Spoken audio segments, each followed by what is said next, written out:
the Blitz. Welcome aboard, and I'm glad you're here. He's Jason Minnix. James Pledger driving his boat all the way to 6 o'clock. Let's talk some football with UIW head football coach Eric Morris.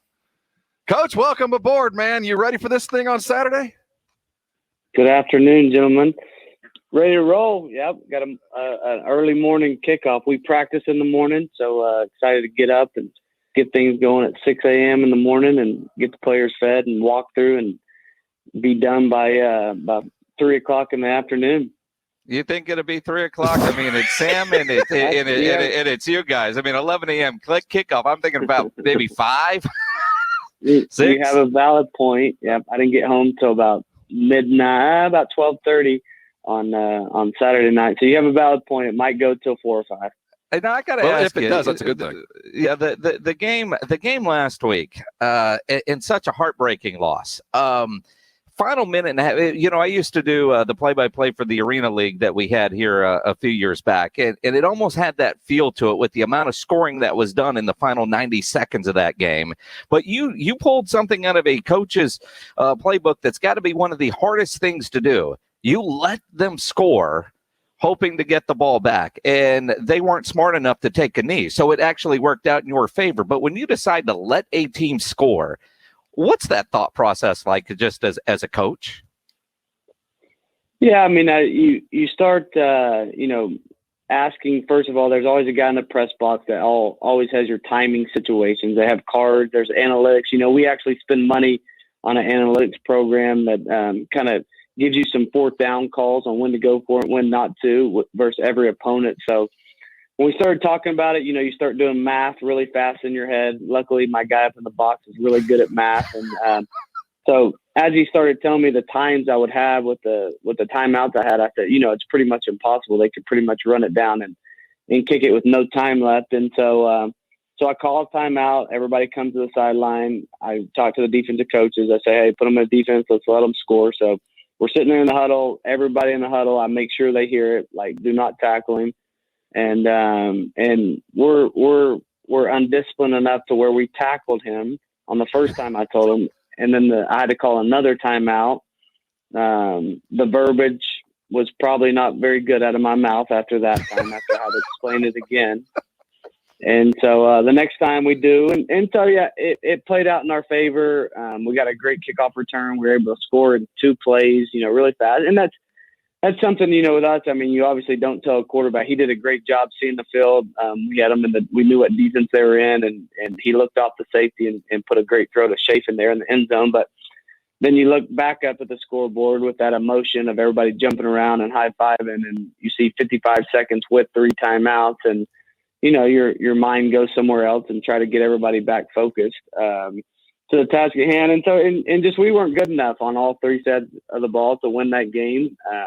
And we've done a lot of soul searching this week and try to put our kids in situation to come out. And we play the number 4 team in the nation that's undefeated. Last game of the season after the craziest year ever, COVID, protocol, testing, staying in our dorms, we're the only people on campus. So the kids have been through a lot this year. And so if they can't get up for this one, we finally taken our last test yesterday after, 25 straight weeks, 3 tests a week. And so yeah, we're at this end of the season, and hopefully, these kids will be amped up, go out and try to put our best foot forward. UIW football coach Eric Morris joining us here on ESPN San Antonio. So is there an outside chance of an at-large bid? Yeah, I mean, I think so. If we win this, then the other 2 teams that are, possibly in it, C-Law and Sam, our resume is pretty good with 2 wins against both of those squads. And so, I think, they're going to look at some statistical things. I mean, I think statistically, with our firepower right now and being able to score the way we can, I think, we'd be a good matchup for somebody. But, that's something I haven't talked about with our players or coaches. We've gotten back. I mean, we got to control what we can control. And obviously, we have some holes in what we're doing right now, and we got to get some stuff fixed within our program. Eric Morris joining us here on ESPN San Antonio. And you think about getting one of the, 5 at-large bids that are available. And there's so many, there's a couple different polls that I'm looking at, but I don't know which one is going to determine who's going into the playoffs, or does a committee decide who goes into the playoffs? Yeah, it's a committee.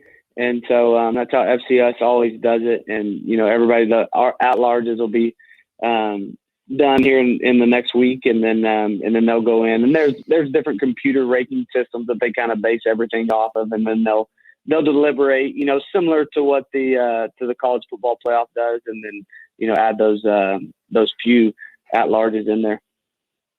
UIW football coach Eric Morris joining us here on ESPN San Antonio. Game 11 o'clock Saturday. Sam Houston State coming in. Certainly a lot to play for against a very good team. No matter what occurs afterwards, you're going to have a good idea what you're going to have coming into next season, because you're finishing out with a bang, a potential national championship kind of matchup game with Sam Houston.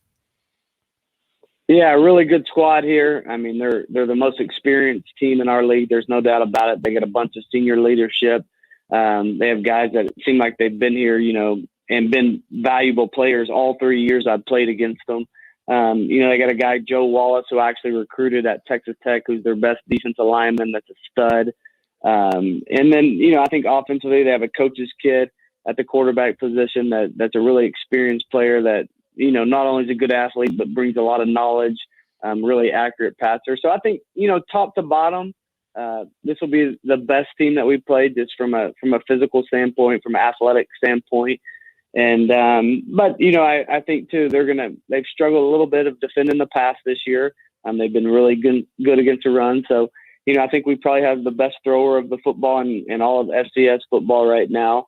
And so I think we'll be able to do some things there throwing the football. And then, we're going to take some chances defensively. And, if we give up a big play here or there, but be a little bit more aggressive and try to create, some turnovers, create some negative plays to kind of put them in some negative positions. It's watching some Sam games and watching your games in a lot of ways similar, with the high-powered offense and then, some holes on the defensive side. The game last week, and obviously the defensive issues are still there for your Cardinals, but offensively, some of the turnovers, receivers down the field after they make a great catch and a move and then fumbling the ball, and that just was happening too much the other night. As a coach, are those the kind of problems that you go, okay, I can work on that. We can fix that pretty easily? Yeah, no doubt. And the crazy thing is, we had a ton of yards, 650 something yards, and to see how much we left out there, to be honest with you, Cam probably had his first half in the first half of that game, just missed 5 or 6 wide open things. We're in the right play for the right coverage, and his first read is wide open. And so it took a little bit for him to settle in. Now, once he settled in, he kind of caught fire there and did some spectacular things for us. But yeah, ball security has been a huge, thing for us this week. We spent the extra time on doing some ball security drills. The coaches have had all kinds of, the crayons that you put on your arms, boxing gloves. I mean, we're punching at balls as hard as we can in all kinds of drills out there. So those are 2 key times in the game. We're driving, just like you said. I mean, they're both on, big time first down plays where we're moving the ball into their territory. That's when we're at our best, is playing with a little bit of tempo, and for us to cough those up at those times, at those costly moments, are the difference in winning and losing. Coach Morris joining us here on ESPN San Antonio. They're taking on Sam Houston. The Cardinals are 11 o'clock kickoff at Benson Stadium. Go down, man. It's going to be a little bit of football weather. Going to cool off for the last game of the regular season, with the opportunity for a playoffs if the judges like what they see in the beauty pageant. Will you take that into consideration if there is a big lead to kind of make that win even prettier? I don't think so. I'm at this point, right now after the last game, I'll take a win if it's 2-0. I'll win if it's 99-98. I do not care how we win, what we have to do to win. As long as it's legal and we're not getting penalties to put us in bad situations, a win's a win. We need to fight tooth and nail to get this one. Yeah, but if you're up, say, 49-30 in the 7 minutes to go, foot on the gas. Yeah, we play to the whistle. We've done this since I've been here. I believe in, and there's points in the game, I think, to where there's a good point to take a knee and have good sportsmanship. But yeah, if there's 6 or 7 minutes left and we're up by a couple of touchdowns, then absolutely we'll try to score another touchdown or 2. Coach, as the COVID season really kind of blew up the recruiting era and how things were done yesterday, I think a lot of people overlooked the fact that it was National Signing Day. And are you proud of your class? We're certainly impressed. Yeah, we had the number one recruiting class in the Southland Conference this past year. And so, that's been the secret to our success here, and which makes me a little bit nervous with the transfer portal the way it is, and then the NCAA coming out and, allowing the one-time transfer. My greatest fear is that FCS football turns into junior college football at some point, just because, the people that you develop and people that maybe went overlooked come and get picked off by bigger schools. But we have not had any luck with transfer portal. I mean, I've signed 5 or 6 kids, and it just hasn't worked out for us. And I'm, done some research on it, and I have my different views on why it hasn't worked out. But we're going to continue to try to get, and we're still going to recruit junior college kids. We've had good luck with Texas junior college kids, California. Robert Farrell, the kid that's having an unbelievable season for us right now, had 0 offers out of a community college in California. So we'll continue to do that. I just think just with where we're at in our program right now, I mean, we're not the biggest or sexiest stadium. We don't have all the bells and whistles. And so I think sometimes, those FBS schools, kids come in here and they're underwhelmed. They don't like our cafeteria food. They don't like this in the locker room. They don't like that we don't have 2 helmets. Some of those things. And that doesn't fit well with my personality, because I usually tell them what I think. And so, we're a little bit more about bringing kids here that have fought in tooth and nail to get this situation, to get their school paid for, to have a great opportunity to get a Division I scholarship, and not to be worried about the foo-foo things or the superficial things like, hey, I want to come in here and play football, and I love football, and that's why I want to be here. And that's where we've had success. So that's where I'll continue to kind of grind and try to find these kids that love football and have a passion for it. Well, and one of the things that I think is very impressive is you're continuing to recruit successfully from the city of San Antonio. And, I remember the second year of the program, it was hard to get San Antonio area kids to go play at Incarnate Word. And I look at the list and the amount of quarterbacks that you have that probably aren't going to play quarterback for you there at Incarnate Word, but what kind of athletes you're able to get. But they're going to be able to go there and they're going to be able to play. And that's impressive. Yeah, always had great success, with recruiting quarterbacks, and kind of took this out of the Mike Leach book. And, I played quarterback in high school and ended up playing slot receiver. We had Michael Crabtree, who's a great receiver, same thing. I mean, Danny Amendola, all these kids that were great athletes, and they might be at a school that would be, where they'd be a phenomenal receiver, a defensive back, but they're the best athletes, so they want the ball in their hands every play. And so, we've continued to try that. I've had good luck with it, as a player. That's kind of what I did, and then I've seen it over the course of years. I got 2 kids that I recruited at Texas Tech that played slot receiver for me that play in the NFL now. They were both high school quarterbacks. So I think it transitions well if the kids are tough enough. Now you have to really dig in and see if they have the grit, and, they're not all about, the QB status. Well, and you look at that. Now, there's some of them that, are you allowed to talk about specific names?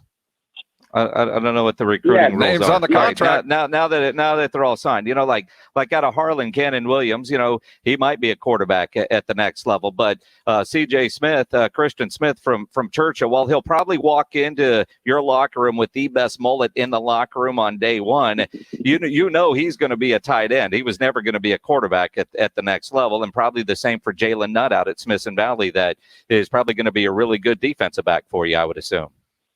Yeah, you hit the nail on the head there, and the Churchill kid, and he's a he posts weightlifting videos every day on Twitter, like just straight meathead style, which I love. Yeah.